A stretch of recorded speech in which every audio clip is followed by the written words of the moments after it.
Okay, let me get the PowerPoint up for this. All right, where are we here? We're going to Germany today.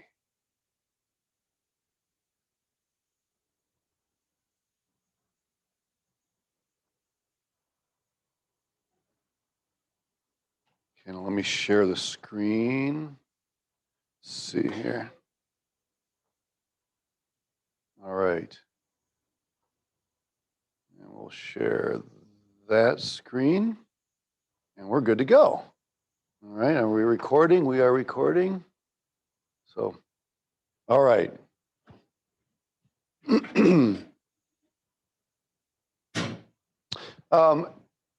Okay, anybody have any questions about your profile? A couple have asked, can we interview MKs? And the answer is yes, as long as that MK has not been interviewed by somebody else, because we don't want to overrun anybody with interviewers. Okay.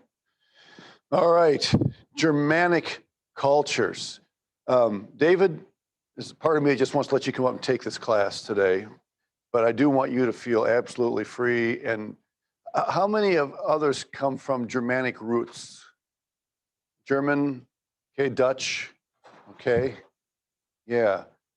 And some of you will raise your hands more than once because, some of you come from several, you have a very rich ethnic background from several locations. So Germanic cultures, why do you suppose that I began with this particular image?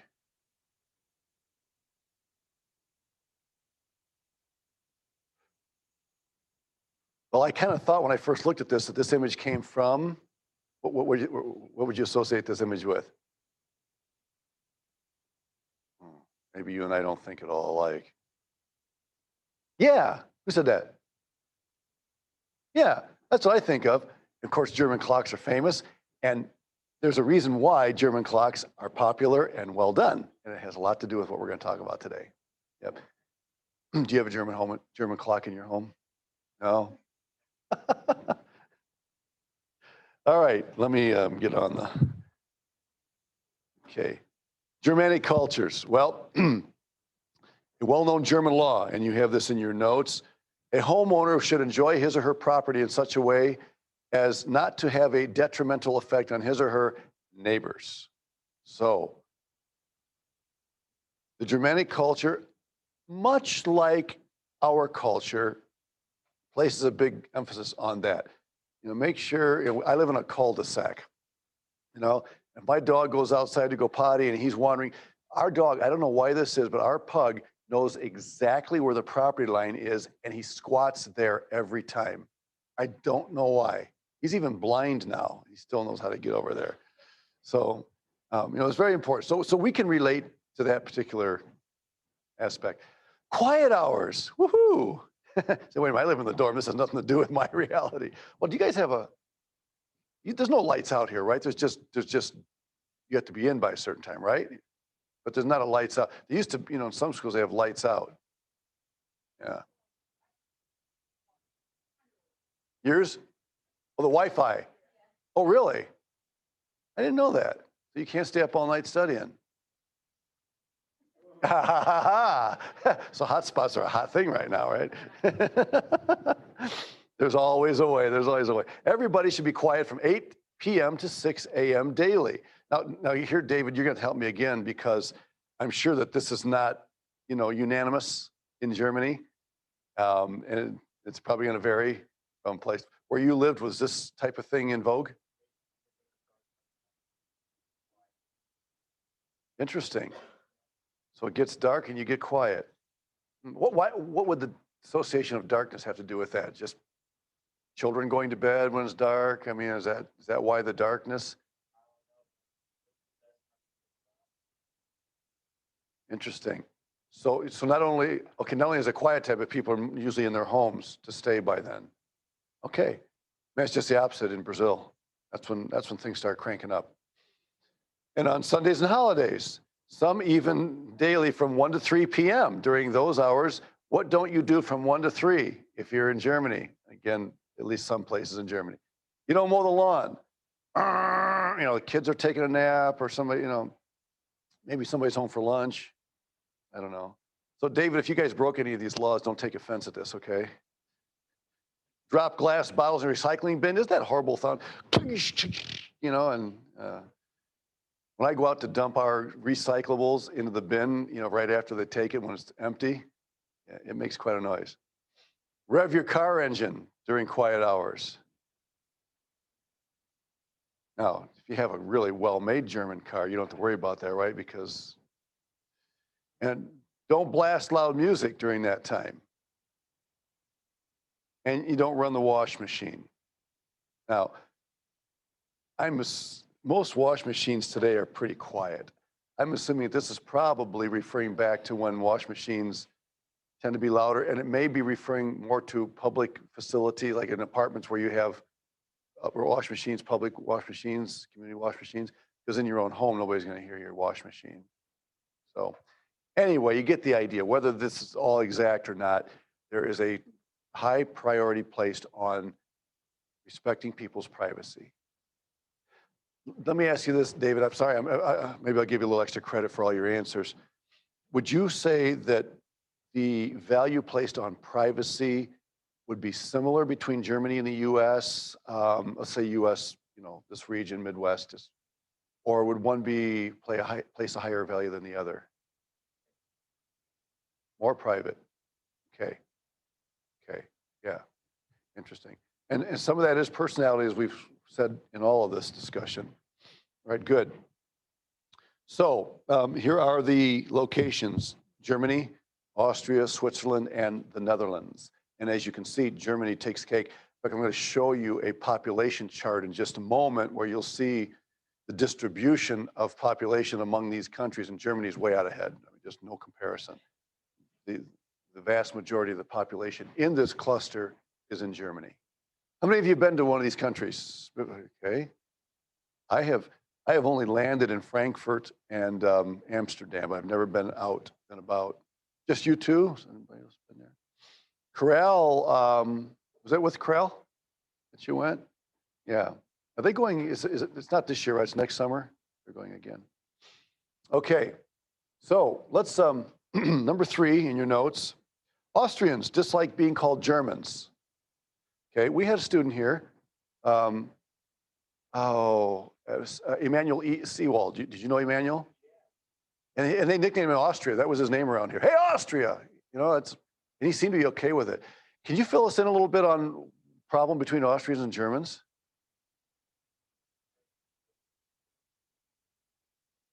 You mean over there? Right, right. Is there some special reason why Germans and Austrians don't like to be associated? Okay. It might just be the simple fact that we lump them all together. Kind of like, uh-huh. Okay. I just wondered if there was a reason why Austrians, and why didn't they say Switzerland or, you know, Netherlands but yeah. Now, okay, history lesson here. Adolf Hitler was not German, right? He was from Austria, correct? All right. And yet he's often associated with Germany. And I mean, he is for a reason, but I mean, his roots were not there. Okay. The Germanic cluster is small geographically, but big economically. It is strong in foreign trade. That should be a comma, though having relatively few natural resources. It's the world's 3rd largest exporter. Interesting. Let me just change that to a comma real quick because I can't stand. I don't want somebody from the right spot getting on my case here. All right, here we go. Okay, what? Huh. I put a comma there and it came back as a period. You see that? Maybe the font that I'm using doesn't make a distinction between commas and periods. That's weird. All right. A bit of a historical sketch. Tacitus, the Roman historian, described the people as lovers of fighting and freedom. That sounds American. So who had it first? Okay, well, Think about your history. Who was first, the Germans or the Americans?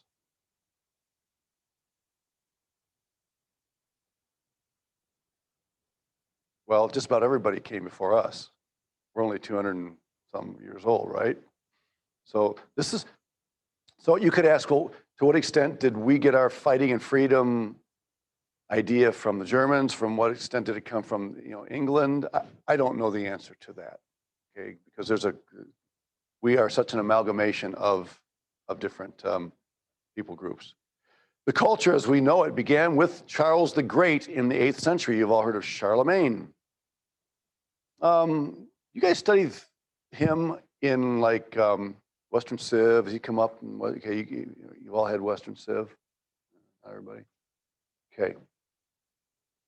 Then there's the Habsburg dynasty, which lasted for about 8 centuries. Okay. Huge influence in who the Germans are today. They enlarged their territories through strategic marriages. Well, now that's not unique to the Germanic people group. I mean, who else? I mean, just look in the scriptures. Why did Solomon marry so many wives? Well, most of those marriages were politically motivated, okay? Alliances. If you remember in Acts class, we talked about Herod Antipas. Okay, he married the daughter of Aretas, who was the king of the Nabateans over in the Arabia area. And then he divorced her, sent her home so he could marry his brother Philip's wife. And then a war broke out as a result of that. So that type of thing has gone on, for centuries all over the world. They eventually became the Holy Roman Empire. Okay. Again, we're not going to have a history lesson today. But it is important to remember that history plays a role in the way people are who they are today. Okay? During the era of the Nazis, Hitler's agenda was to continue one united German empire that would last 1,000 years. And what did he call that?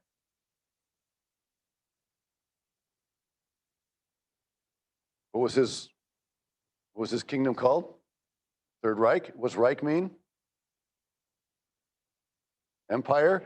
So what are the first two if that's the third one?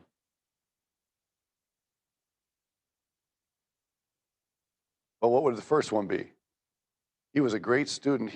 The German generals, in general, no pun intended, were very studious of the Roman Empire and the way that the kingdom was developed. What would be the second Reich, second empire? I'm assuming it's the Holy Roman Empire. Am I correct on that? Okay, all right. Yeah, I'm sorry, I'm asking a lot of questions. Yeah, and so his is the Third Reich, and he wants it to last 1,000 years. Okay, so that was the idea. Today, Germany is the European Union's most populous nation. Most populous. So here's a chart that gives all but, I don't think Switzerland is on this one, but if you look at number, let's see, where are we? The Netherlands are number 8, 17. Okay, Germany's number 1. Okay, here in the European Union, 83 million. And just look at how quickly it drops. I mean, France, United Kingdom, and Italy Italy's down quite a ways. But if you by the time you get to Netherlands in 8, it's 17,000. I'm sorry, 17 million. So just look how much it drops from Germany. And then you come down to Austria, number 15, you have 8, almost 9 million, just a fraction. And Switzerland is about 8.5 million, just a little bit smaller. So Germany definitely, when it comes to population, is far and away the largest of that group. It's the largest in the entire Union, but we're comparing it here to the other members of the Germanic cluster. Okay. Interesting study. All right. Well, some characteristics of the Germanic people. They're known for their resistance to quick change. I don't know if America is the country of quickest change or not, but man, it sure seems like we're changing fast in recent decades. I mean, it's kind of like you can hardly hold on for every, just about the time you think you've got something figured out, the concept has changed. Um, we're a fast changing society. Germany, much more hesitant, much more conservative in its change. And I'm sure that generationally that's going to be different from one generation to another. Yeah. They are pragmatic and utilitarian. Now, who else did we study that kind of reflects that same ideal? Pragmatic and utilitarian. What other cluster is kind of that same way? Remember? Yeah, the Nordic cluster. Remember? Simple, the furniture, the cars. Utilitarian, functional was a word that we used.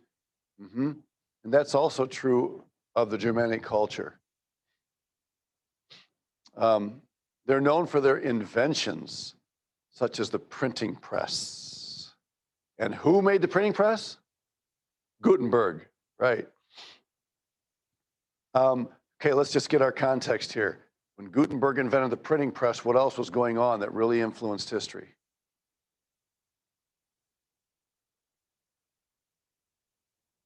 Pardon? Yeah, that was right around, the Reformation was very much influenced by the Gutenberg press because the ability it gave people to publish materials. Yeah, it was right around that time that the Greek New Testament of Erastus was also published, right? The Enlightenment was in full swing, which was very much an intellectual revolution in the world. Yeah, a lot attached. So the Germanic people, played a key role in that era. Here's a picture of it. Whoops, there's one coming up, sorry. They value art, literature, and music, which are standard requirements in their curriculum. Now, just look at those three words for a minute. Art, literature, and music, okay?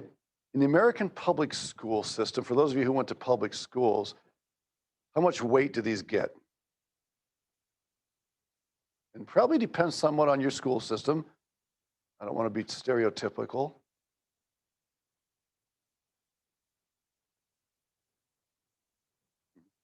Why is it that we separate these from academic life? Why do we consider these something, extracurricular? Not so much literature, but art and music are often almost classified in a different category. They're the non-academic or extracurricular activities. Yeah.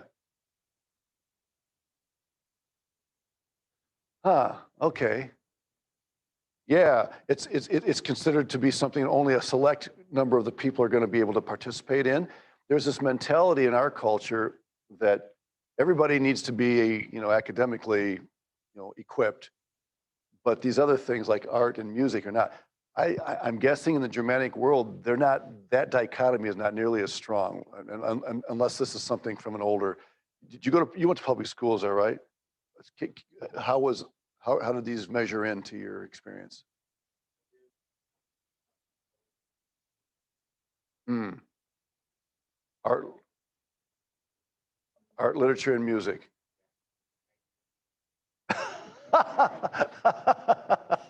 Okay.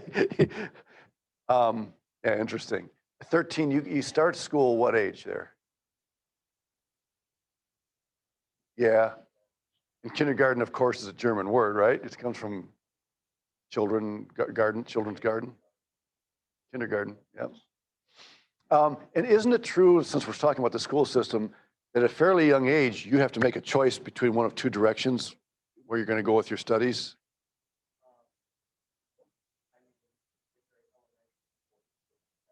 Hmm.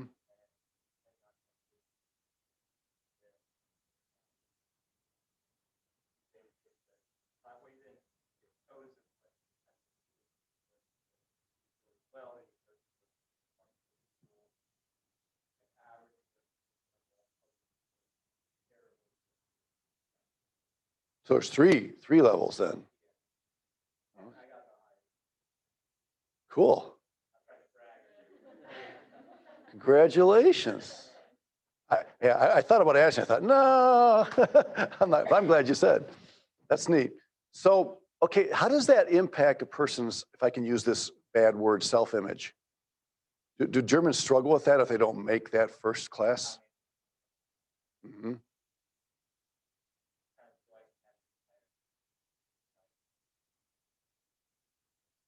Uh, Interesting. So so you're awfully young when that determination is made. Wow.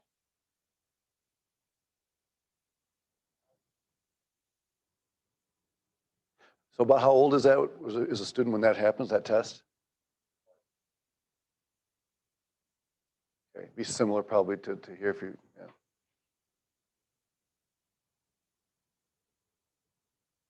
Hmm. Here, you know, I hear. Yeah. It does seem to correspond kind of with the age of puberty. I mean, you know, I know there's a wide window there, but it's interesting. Okay, I appreciate you sharing that. I'm going to owe David a dinner after this class. I'm putting a lot of pressure on him, but now,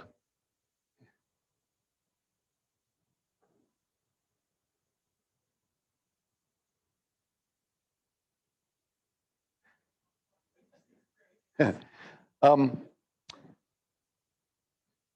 in our culture, I remember if community school districts wanted to raise school taxes, and the community was threatening to vote no, then their typical response was, if you vote this down, we will have to cut the what? No, they did, but normally the community didn't make a big deal of that. You're right, Arlene. But because there's such a select few that are involved in that, yeah, normally what I've heard is if you don't pass this incentive, we're gonna have to cut sports. Everybody passed it. They pass it. But they did cut, for some reason, to cut out the music and the arts, you know, or music is an art, didn't seem to be as big of a bombshell, you know. So this is a difference between between, and I hope I'm not overstating the difference, but I do think that there is a difference in the way that these two cultures view these things. Folks, there's the a replica of the Gutenberg printing press. And I've never seen one in person. I'd love to. Fascinating. Just, that sort of thing is, you look at, talk about the evolution of technology, you know, just mind boggling. Yeah. Over there, uh, I'm guessing that they hit the paper in order to, well, no, that'd be the press that does that. I don't know. Any guesses? I'm not sure. Maybe to hit your employees over the head. Uh, the greater the offense, the bigger the I'm not sure. Um, yeah, that's a good question. Why Germany is so famous in the arts? Okay, now this is interesting. Wouldn't that be a cool place to live? Do you know a city? I have no idea where that is. Is it Bavaria? Mm-hmm. Yeah, probably a touristy sort of a place. I mean, I'm assuming that's why the picture, gorgeous. But the question I ask is, how many days of the year do you have a clear sky like that too? I don't know, you know, in Bavaria. Many lived in dense cities which could invite performers. See, if you didn't live in a highly populated city, then you wouldn't be able to invite a lot of people to perform.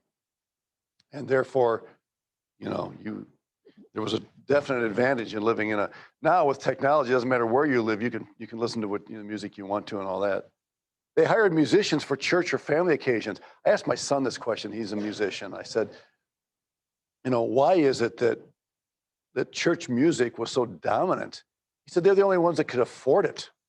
The churches could afford to hire orchestras or, you know, choirs to come and minister or you know, perform. Or, you know, families that had money could hire for special occasions as well. But the average public concern didn't have the ability to do that.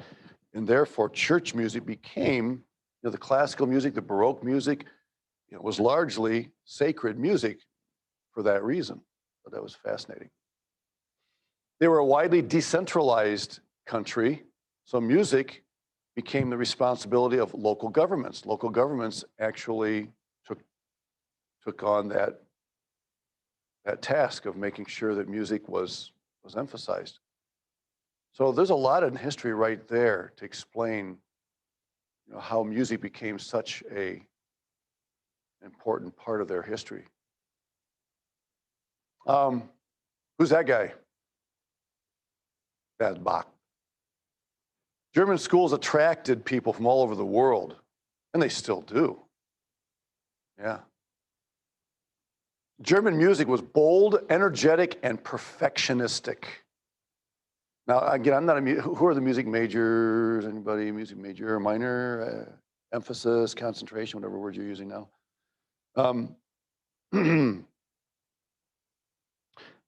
Bach, as I understand it, he played by the rules. I guess that pun's intended. He insisted that music be composed according to very definitive rules of harmony, composition. Whereas in the Romantic period, he was Baroque. Romantic followed Baroque. I got that right? Wasn't it classical, Baroque, or was it the other way around? I'm getting my periods mixed up here, but the Romantic period was definitely later on. And that's where a lot of composers began to be more innovative. They began to ignore some of the rules, which would have been an offense to some, like Bach. But I talked to a music teacher from another institution a few years ago, and he said that today there are very few rules for composing music, and even those are often violated. We've become very, very innovative to an extreme almost today. If you've listened to Indian music, you would notice a huge difference. Just go online and find something.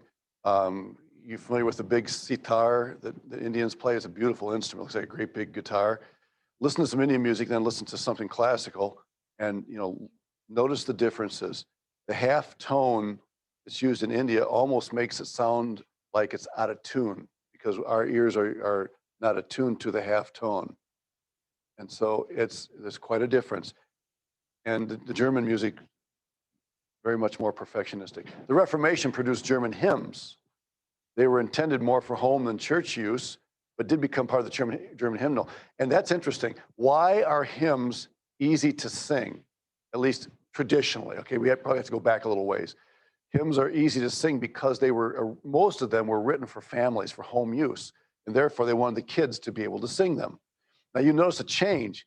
What we sing in our churches today is generally much more complicated than what we sang when I was growing up, because we basically use the hymn book.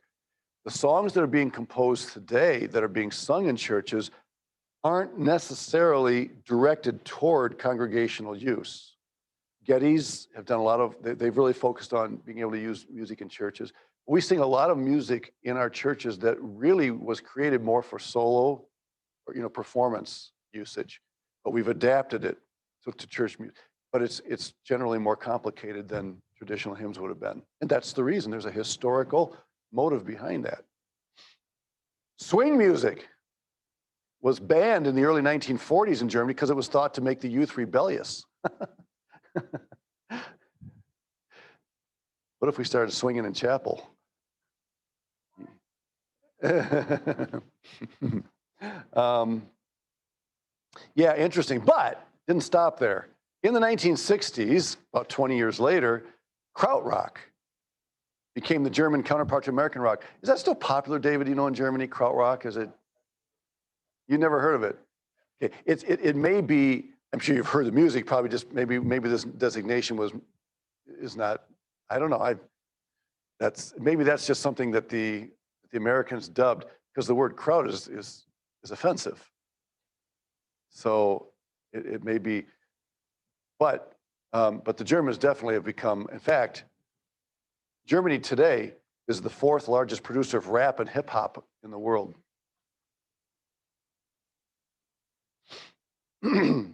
So if next time you're out at the store buying your rap or hip hop music, check and see where it's produced.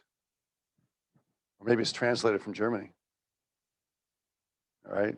So things change.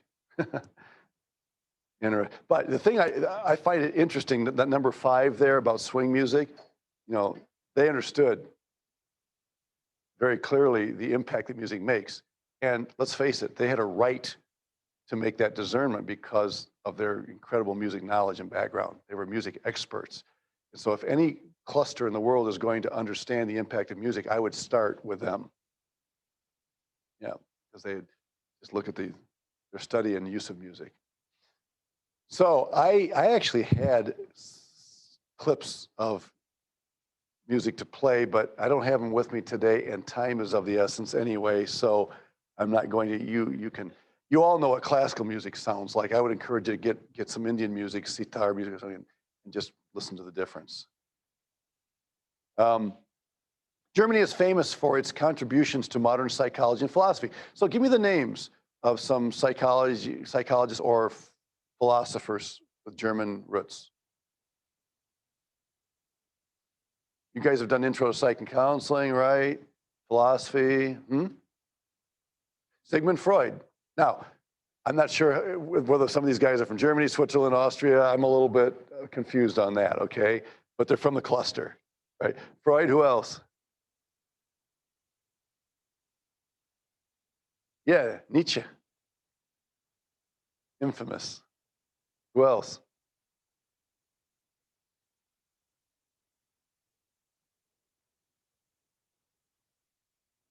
What about theologians? Some of those come to your mind? Barth, Karl Barth. He was Swiss, I think, if I remember right. Maybe not. Bultmann, Brunner, Schleiermacher. Yeah, lots of influence. You guys are aware that in the early 1900s, we didn't have seminaries. Okay, we didn't give master's degrees to students. The Bible Institute movement was born in the 1880s with A.B. Simpson and guys like him. And that evolved more into became a bachelor's thing, okay, 4 years. We really didn't have much in the way of seminaries, so what do we do? Our students that wanted to get master's degrees in theology went to Europe, and specifically Germany. And they came back with the theology that they picked up there, and that was implanted and grew here in our own country. So Germany played a huge influence even in the theology movement of the early 1900s and its lasting impact here. All right. By the way, we didn't mention I mentioned Bach, but who are the other Germans that composed music? Beethoven. Brahms was Austrian, I think. I think so. Yeah. Show my ignorance here in some of the. Oh, it's all the same, right? It's all Europe. What? Who says? Google? All right. Oh, okay. All right. Oh, thank you. Okay. At least I'm not totally stupid. All right. Okay, thank you. Thank you. Yep. Germans expect visitors to know something. Look, if you sit down with a German and they start asking you about their heritage and you know nothing about music, nothing about philosophy, nothing about the arts, you're probably going to have a hard time developing a rapport in Germany. And I would say that in general, that's true anywhere you go. When you show interest and knowledge of a people's history, it shows them that you respect them, that you care enough about them to know something, right? And that's especially true in Germany. So the German way of life, some cultural dimensions here. I'm guessing, David, that that's a soccer game. It almost has to be, right? Let's just hope it's not Brazil and Germany. That game, was it 7-1? Yeah, that is burned in my mind for the rest of my. I was going to take you out for lunch for helping in class today, but I just changed my mind. No, you know what I noticed? Now, let me just tell you this. You know what I noticed about Brazilian soccer and German soccer? I don't know how much you're into soccer. German soccer is very methodical. When I watch that game, there's just a, how do I say it? It's almost mechanical. They know what they're going to do. It's very fundamental. Whereas in Latin America, soccer is an art. It's much more, yeah, how I say it? It's more of a show. Yeah, the finesse, the doing the, the awe. But Germany is they're very calculated. I'm probably overstating the case, but they knew what they were doing. They knew where to be and when to be there, and they got the job done. They won the game. Now, I happened to be in Brazil a few World Cups ago when Brazil beat Germany in the finals 2-0, but that doesn't compare to 7-1, does it? So, yeah. Anyway, fascinating. So the customer is not always right. Now, the clip I was going to play for you tells the story, and I think, have I told you the story about David Livermore going into the hotel there and the cleaning lady? Okay, that's what that is. So here, the customer is always right. Those of you who do work in, personnel type jobs, customer service, you never tell the customer, nope, you're wrong. Even if he's wrong, But in Germany, you could tell them that. Well, what if you lose business? Well, they don't. They're not as concerned about. They're going to do something well enough that they're going to maintain business, even if you happen not to like it. Now, again, that's probably globalization tempers everything. I get that, but that individualist, but not, but less so than the Anglos. The Anglos are reputed as the most individualistic cluster, but Germans nonetheless are individualistic. Low power distance. There's little pomp and circumstance. Now, I'm not sure. Having said that, when you watch the marches, the German army, other things, there's quite a bit of pomp and circumstance. I'm not sure. I know that one of the things that the German army did well is make use of classical music, and so there was some pomp and circumstance, but perhaps would it be fair, David, to say that Germans like to cut the fat and all the glitter and get down to business? Yeah, which kind of reflects more the Nordic idea of getting rid of the bling. Yeah.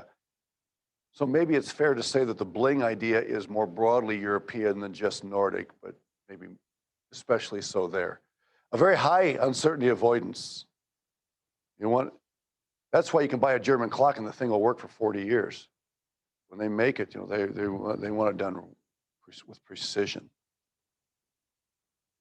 Are they competitive? 7-1. They are competitive. Another word that I would use, I don't know if it's on here, is resilient. The German people are very resilient people.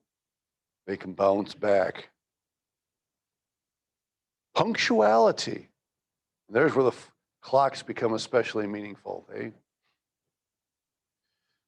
Yeah. Now, I know that we always hear about the Swiss clocks, right? And I'm not sure why that is. Of course, it's part of the Germanic.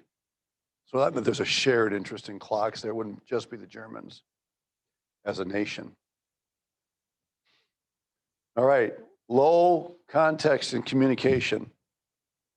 You can be frank with a German, right?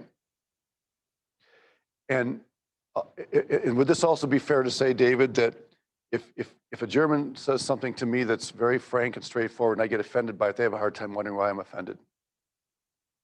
I told you the truth. Yeah. So even in church ministry there, when you talk about doctrinal issues and stuff, you can get pretty much to the point.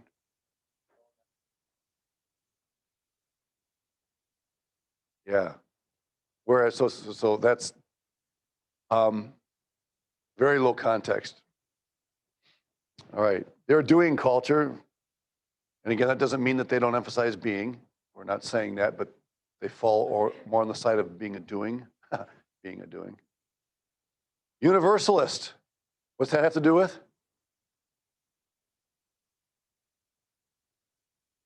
What's the subject? Yeah. Rules. Are rules for everybody? In general, in Germany, the Germanic cluster? Yes. But everybody has their exceptions. Be neutral. In fact, the Germanic culture is considered to be the most neutral. Well, okay, they compete with Japan for that position. Japan is also very neutral in its expressiveness. Now, when you go there to visit, you won't think so. They smile and they're friendly, but remember, a lot of that is tourist training. How do you meet Western tourists? But as a people indigenously, they're more. So Germans and Japanese are both very neutral in their expressiveness. They're tight. Multiculturalism is more difficult to find there than it is in a place like the US or England, UK.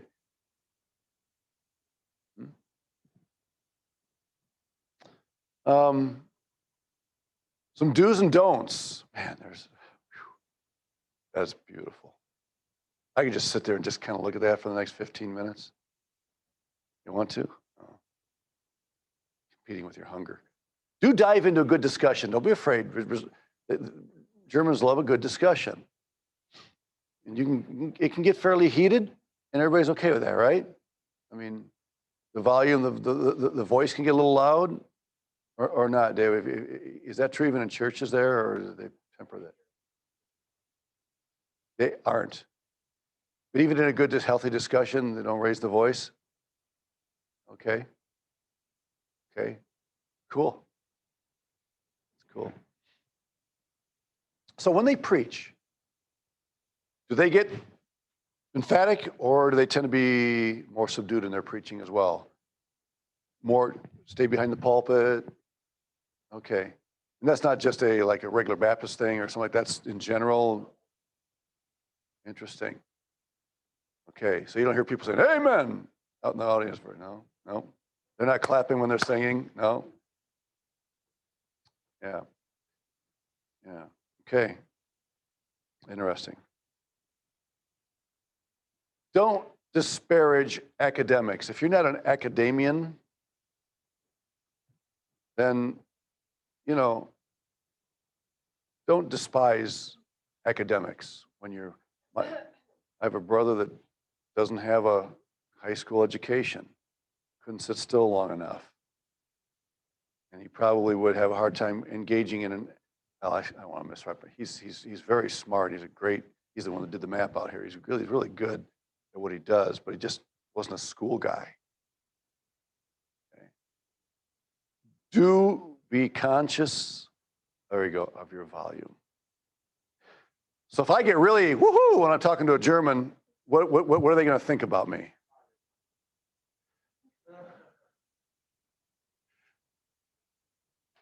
Can you be a little more specific? How do they translate that? Rude. Yeah. So after 19 years in Brazil, I would have a hard time transitioning to Germany. Yeah. You don't have to be that affirmative.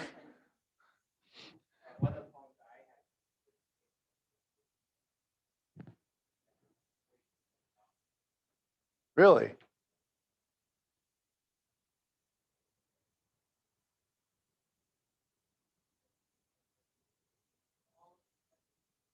Really?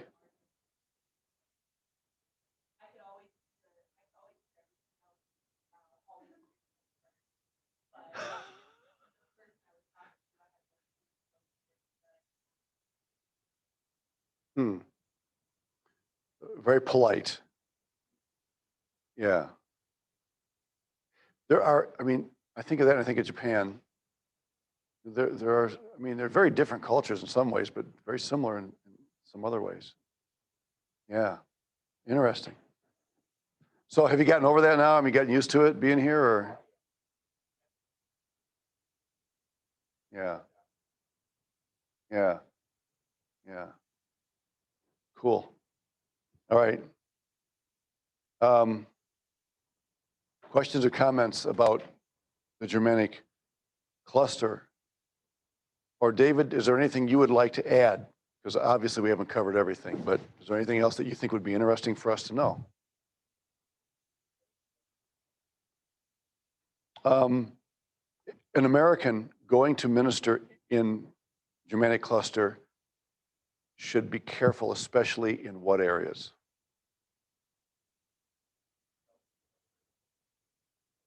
Oh, really? That flies in the face of what I just said about appreciating their history. They don't?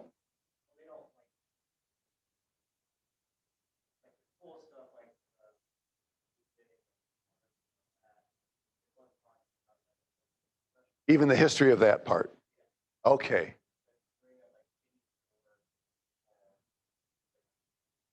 So stay away from political history, focus on history related to the arts, that sort of thing. Okay, good.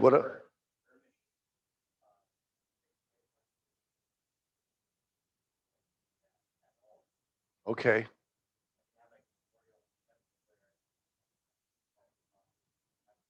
yeah.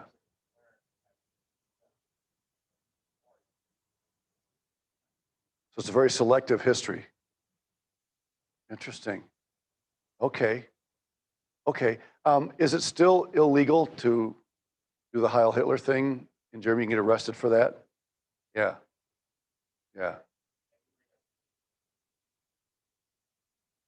Really? So freedom of speech kind of draws the line there in Germany. Very sensitive. Interesting.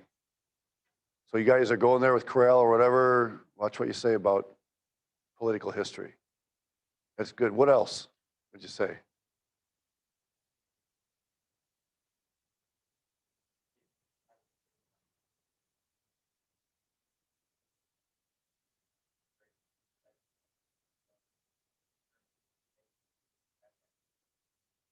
Okay.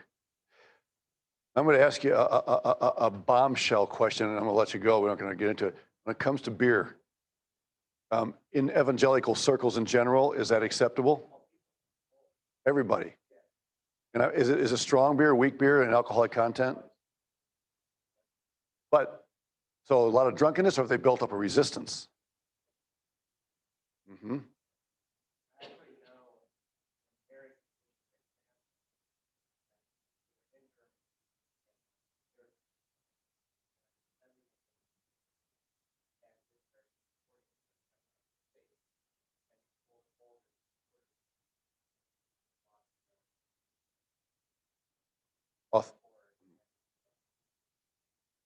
Wow. Uh huh.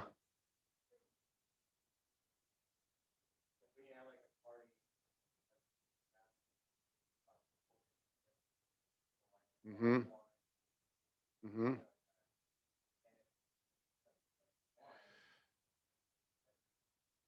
Interesting. Interesting. This is different, but in the States here, my in-laws had their neighbors at Christmas bring over a bottle of wine, and my father-in-law, very gracious, I'm really sorry we don't drink wine. Sometime later, they took some chocolate chip cookies over to the same neighbors, and the neighbor answered the door and said, "I'm sorry, we don't eat chocolate chip cookies." That was a way of saying, "You offended us." And so he, looking back, he says, "I probably should have accepted and then just use it for cooking or something where it wouldn't be any alcoholic consequences." You know, yeah, interesting. Anything else you want to share? We're about out of time, but is there something else that comes to your mind that would be good for us to know?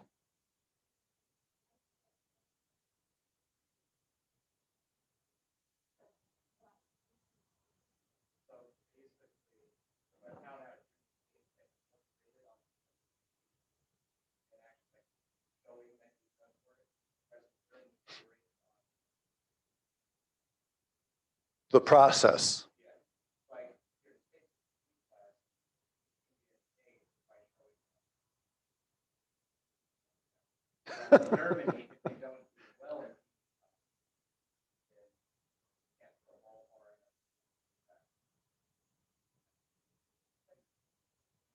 Hmm.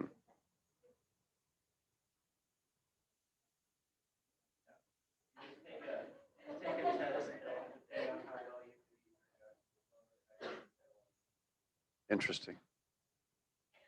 Cool.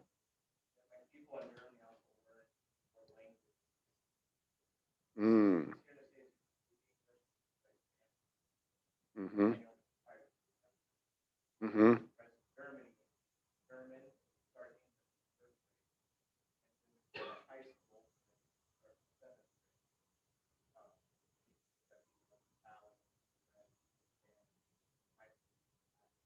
Hmm. Interesting. Wow. These are cool insights. Thank you. I appreciate you taking time to do that. Okay. Well, thanks. We will be punctual. And see you guys next time.